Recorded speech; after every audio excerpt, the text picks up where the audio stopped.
Welcome to our blog story of my life with Araksha. কেমন আছেন আপনারা সবাই? আশা করছি আপনারা সবাই খুব ভালো আছেন। আজকে আমি চলে এসেছি নতুন একটা রেসিপি নিয়ে। এই রেসিপিটা বাঙালিদের খুব জনপ্রিয় একটা রেসিপি, পাবদা মাছের ঝোল বড়ি এবং বেগুন দিয়ে। খুব সহজে বানিয়ে ফেলেছি আমি এই রেসিপিটা, চলুন আপনাদের সাথে শেয়ার করি। মিডিয়াম সাইজের 6টা পাবদা মাছ নিয়ে নিয়েছি। মাছগুলোকে খুব ভালো করে ধুয়ে নিয়েছি। এবার এক এক করে আমি বাটিতে রাখছি। মাছের ওপরে হলুদ, লবণ আর সামান্য পরিমাণে সর্ষের তেল দিয়ে আমরা একটু ম্যারিনেট করে নেব। প্রতিটা মাছকে ভালো করে ম্যারিনেট করব।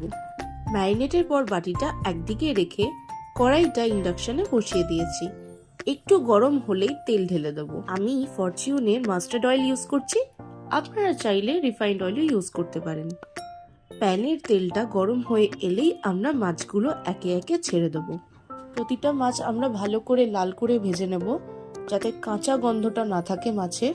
প্রথম 3টে মাছ ভাজা হয়ে গেছে, এবার আমরা বাকি 3টে মাছ ভেজে নেব সেম ভালো করে লাল করে।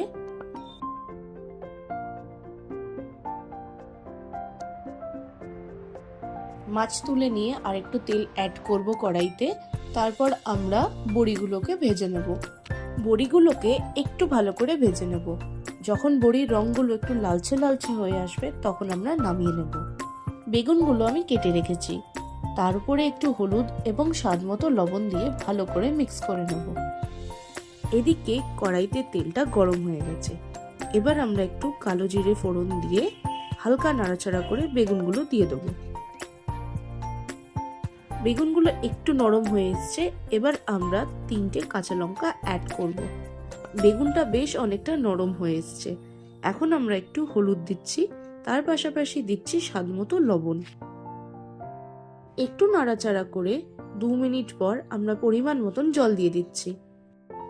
জলটা ফুটে এলেই তার মধ্যে আমরা দিয়ে দিচ্ছি বড়ি। কড়াইয়ে ঢাকনাটা বন্ধ করে আমরা 5 মিনিটের জন্য ছেড়ে দিচ্ছি। 5 মিনিট পর প্রায় বড়িটাও সিদ্ধ হয়ে গেছে। এবার আমরা মাছগুলো একে একে ঝোলের মধ্যে দিয়ে দেব। বেগুন বড়ি দিয়ে পাবদা মাছ আমাদের রেডি। 10 মিনিট লাগলো টাইম জাস্ট। আমি খুব খাদ্য রসিক, আমি খেতে খুব ভালোবাসি, তাই আমার জন্য প্রায়োরিটি হচ্ছে টেস্টি রান্না আর কম টাইমের মধ্যে করা। জানাতে ভুলবেন না আপনাদের এই রেসিপিটা কেমন লেগেছে। আজকের ব্লগটা যদি ভালো লাগে তাহলে লাইক, শেয়ার এবং আমাদের চ্যানেলটাকে সাবস্ক্রাইব করতে ভুলবেন না।